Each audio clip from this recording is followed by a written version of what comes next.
Hello friends, in this video we are going to discuss about the output tax reversal on credit note issued by supplier in respect of post supply discount. Now whenever I provide any post supply discount, there are a few conditions which I need to satisfy. One of the primary conditions which has been provided as per law is that my out input tax credit in respect of the credit note issued by the supplier should have been reversed by the recipient in his GST returns. Now, the issue is that there is no mechanism to track this, given that in GSTR 2B and 3B, the recipient declares his liability on a summary basis, and there is no mechanism for the supplier to identify if the recipient has reversed such credit. Now, till there is no functionality on the portal, there was no mechanism of knowing if the reversal had been made. So it is proposed that in the future there might be a mechanism which would be prescribed through which the supplier can identify if the recipient has reversed the credit or not. However, till such functionality has been provided, the government is stating that there is a mechanism which they want to have on a manual basis to identify if the ITC has been reversed by the recipient. Now, it has been provided that the supplier needs to take a certificate from the recipient that the relevant ITC in respect of such credit notes has been reversed by him. If the tax amount involved in a financial year, in a whole financial year, including all the credit note issued by the supplier to one particular recipient, is less than 5 lakh rupees, in that case, uh, one can provide the certificate from the recipient. If the amount is more than 5 lakh rupees, then the certificate needs to be signed by a CA or a CMA. This is similar to Circular 183, which talks about 2A 3B RICO. So in a similar fashion, they have provided this certificate needs to be provided that the recipient has been reversing such ITC. Now, what are the details that would be contained in that certificate?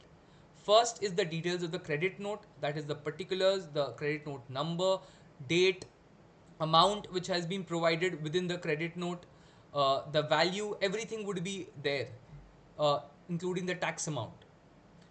Again, the invoice number against which such credit note has been issued. So it is always against the primary invoice which against which the credit note has been issued. So original supply invoice number also should be mentioned in the certificate.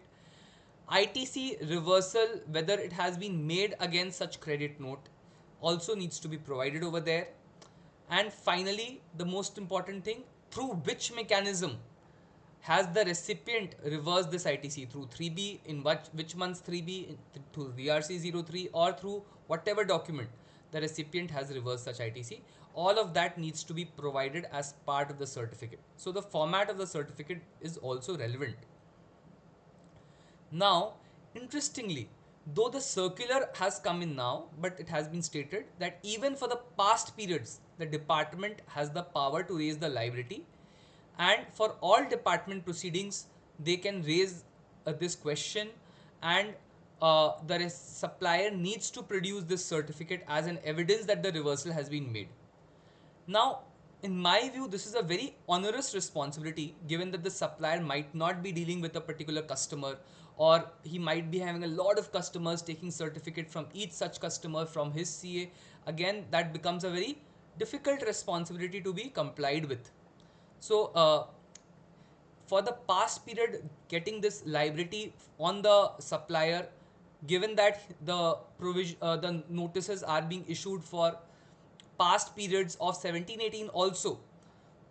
So from 1718, if I am required to identify each such recipient to whom I have issued such credit note and whether they have reversed this ITC, and I need to take a certificate, I think this might be something which may be challenged in the relevant court of law in future. This is considered as an impossible condition, and something which was because of the lack of functionality on the government's portal when it has been provided as per law, that now the supplier is being punished. So I'm sure for the past period, when this would be challenged, we expect that there would be some relief for the assessee, but we need to wait as to how the courts take a position on this. But I'm sure there would be a lot of questions asked and before the court of law, and there would be some kind of uh, relief which might be expected once this impossibility condition is mentioned in front of them, at least for the past period. And for the future periods, of course, a lot of business models might need a revisit. Some of them might start issuing credit note without the implications of GST within that. So we might see a lot of commercial credit notes being issued or accounting credit notes being issued without the element of GST, without reducing the output taxes, because no supplier would want to take that onus, particularly if they have multiple customers and those customers are again, it is not possible for them to always obtain a certificate from those customers for each such credit note issued. So I believe that this would be something which has to see the test of time, how this would be taken up, and this might be something which the departmental officers now use as a mechanism of initiating departmental proceedings or using it in their departmental proceedings against the assessee.